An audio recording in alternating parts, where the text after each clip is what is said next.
Blamer ka ba?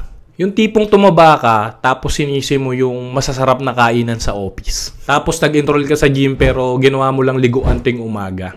Gaganda talaga katawan mo niyan. Or nagkaroon ka ng problema financially, tapos isisisi mo sa gobyerno na kesyon late ang sweldo ko. Pero 20 years ka naman na talaga dyan sa work mo, hindi ka naman talaga umalis. So wala kang growth. So mga brother, if you want to have a growth mindset, stop being a blamer. Take full control. If ano yung problema mo right now, if ano yung circumstances mo right now, ikaw ang may kasalanan yan at walang iba. Hindi mo pwedeng iasa ang solusyon sa mga kaibigan mo, sa mga kamag-anak mo. Hindi ka pwedeng magalit sa kanila kung hindi ka nila tutulungan, kung hindi ka nila susuportahan. You have to take full control of what you are facing right now kasi diyan ka mag-grow. Hindi yan pwedeng ipahawak mo sa iba. The moment na nangyayari yan sa'yo, the universe is telling you something and it's telling you to grow up and to level up. How? Paano? By first being in control and acknowledge the problem. You acknowledge the problem and ask yourself a question, bakit nga ba ito nangyayari sa buhay ko? And from there, mag-i-start ka na magtanong sa sarili mo, mag-i-start ka na humanap ng sagot. Because when you take full control of